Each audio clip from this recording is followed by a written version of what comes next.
வணக்கம். என் குருநாதர் எழுத்து சித்தர் பாலகுமாரன் சார் அவர்களை மனதார வணங்கிவிட்டு உங்களுடன் பேசத் தொடங்குகிறேன். விஜய் அவர்கள் தாவேகா கட்சியை ஆரம்பித்து விழுப்புரம் அருகே உள்ள விக்கிரவாண்டி அருகே உள்ள வி சாலையில் முதல் மாநாட்டை நடத்தினார். இப்போ ஆகஸ்ட் மாதம் 21 வியாழக்கிழமை அன்னைக்கு மதுரையில பாரபத்திங்கிற ஒரு இடத்துல பைபாஸ் சாலைக்கு பக்கத்துல இந்த இரண்டாவது மாநாடை நடத்தி இருக்கிறார். இந்த மாநாட்டில் விஜய் பேசியது என்ன அப்படின்னு பார்த்தோம்னாக்க, இதுல திரும்ப திரும்ப சொல்ற நீ வடிவேலுடைய காமெடியைத்தான் இங்க சொல்ல வேண்டி இருக்கு. வடிவேலு படத்துல ஒரு காமெடி இருக்குமே, நேசம் புதுசுங்களா, அந்த படம் நினைக்கிறேன். திரும்ப சொல்ற நீ மயங்கி விழுந்துருவாங்கல்ல, அது மாதிரி இந்த முறை அப்படி விஜய் என்ன பேசினாருங்கிறத தான் இந்த வீடியோவில் நாம பார்க்க போறோம். விக்கிரவாண்டி அந்த மாநாட்டில் விஜய் அவர்கள் பேசின ஒரு பாயிண்ட்டை இந்த இடத்துலையும் அவர் திரும்ப பேசிக்கிட்டே இருக்கிறார். இதை தவிர்த்து நடுவில் அவர் பனையூரை விட்டு வெளியில் வரலைங்க. பனையூரை விட்டு அப்படி வெளியில் வந்த இடத்துலையும் அந்த பரந்தூர் விமான நிலையத்தில் போய் ஒரு 4 நிமிஷம் நின்னார். அதற்கப்புறம் மற்ற இடங்களுக்கு எல்லாருமே கூட்டிகிட்டு வந்து இங்கே அவங்க பனையூர்லேயே சந்திச்சாங்க. ஒரே ஒரு தடவை ஆர்ப்பாட்டம்னு நடத்தி 2 நிமிஷம் 34 செகண்ட் மட்டும் பேசிட்டு கிளம்பி போயிட்டாங்க அந்த ஆர்ப்பாட்டத்துக்கு. இந்த நிலையில பார்க்க போனாக்க, இப்ப விஜய் அவர்கள் திரும்ப சொல்ற நின்ற வடிவேலு டயலாகுக்கு உரியவராக என்ன பேசினார் அப்படின்னாக்க, அதிமுகவும் பாஜகவும் கூட்டணி வைத்துக் கொண்டிருக்கிறது. அதிமுகவும் பாஜகவும் கூட்டணி வச்சிருக்கு. இவர் என்ன சொல்றாரு திரும்ப அப்படின்னா, நல்லா ஞாபகம் பண்ணி பாருங்க. ஏப்ரல் மாசத்துல ஒரு நாள் அமித்ஷா அவர்கள் இங்க வந்து, அமித்ஷா, அண்ணாமலை, நயினார் நாகேந்திரன், எடப்பாடி அப்படின்னு எல்லாரும் சேர்ந்து அந்த இந்த ஹோட்டல்ல வந்து அப்படி கையை தூக்கிக்கிட்டு கூட்டணி அப்படிங்கிறத உறுதிப்படுத்தினாங்க. அடுத்த நாளே ஒரு அறிக்கையை விஜய் அவர்கள் கொடுத்திருந்தார். அந்த அறிக்கையில திமுக வந்து பாஜகவோடு கள்ள கூட்டணி வைத்திருக்கிறது அப்படின்னு குறிப்பிட்டிருந்தாரு. ஒரு இடத்தில் கூட அல்லது ஒரே ஒரு இடத்தில் மட்டும் அதிமுகவை தொட்டும் தொடாமலும் பட்டும் படாமலும் போயிட்டாருங்கிறத ஞாபகப்படுத்தி பாருங்க, தெரியும் உங்களுக்கு. அப்ப அந்த இடத்திலேருந்து ஆரம்பித்து கள்ள கூட்டணின்னு சொன்னவர் அந்த விக்கிரவாண்டி மாநாடுலையும் கள்ள கூட்டணி, அதாவது அதிமுகவும் பாஜகவும் நேரடியாக கூட்டணி வச்சிருக்காங்க, அதை சொல்லலை. ஆனால் திமுகவும் பாஜகவும் கள்ள கூட்டணி வச்சிருக்கு அப்படிங்கிற ஒரு விஷயத்த திரும்ப சொல்ற நீ அப்படிங்கிற அந்த வடிவேலு மாதிரி தான் திரும்ப வலியுறுத்திக்கிட்டே இருக்க. போன தடவையும் அப்படித்தான் சொன்னார். திமுக வந்து பாஜக கூட அது மாதிரி கள்ள கூட்டணி வச்சிருக்கு, ரைடுன்னு சொன்ன உடனே அங்க மீட்டிங்க்கு போயிடுறாங்க, டெல்லிக்கு ஒரு ரகசிய மீட்டிங்கும் போட்டுடுறாங்க அப்படின்னு சொன்னாங்க.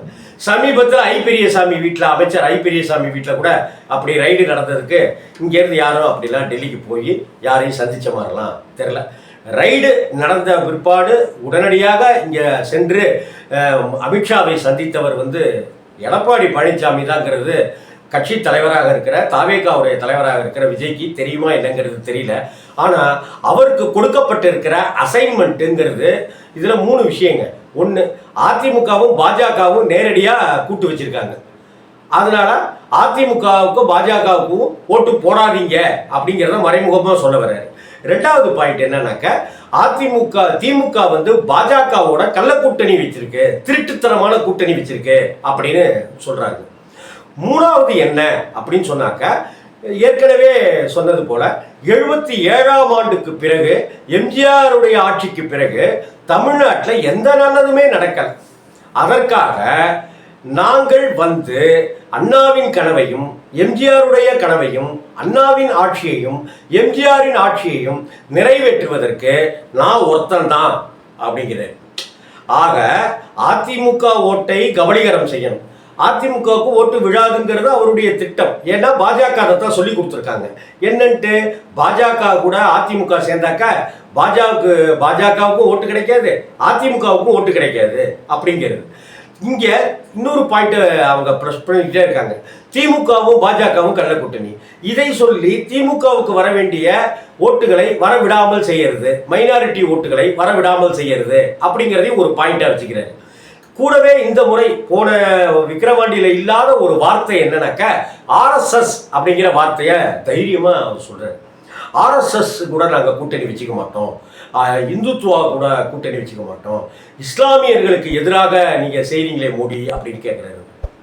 இதையெல்லாம் காரணமாக சொல்லிட்டு நாங்கள் தான் டிவிகேவா டிஎம்கேவா அப்படிங்கிற அந்த வார்த்தையை திரும்ப திரும்ப ரெப்ரசன்ட் பண்ணுறாரு, திரும்ப திரும்ப அழுத்தம் திருத்தமாக சொல்லிக்கிட்டே இருக்கிறாரு. இந்த தேர்தல் டிவிகேவா டிஎம்கேவா அப்படின்னு இப்படி திரும்ப திரும்ப சொல்றதை வச்சு பார்க்கும்போது என்ன ஆகுதுன்னா, ஆல்ரெடி அதிமுகங்கிற கட்சி வந்து பலகீனம் அடைஞ்சு இருக்குங்கிறதுல எந்த மாற்று கருத்துமே இல்லைங்க.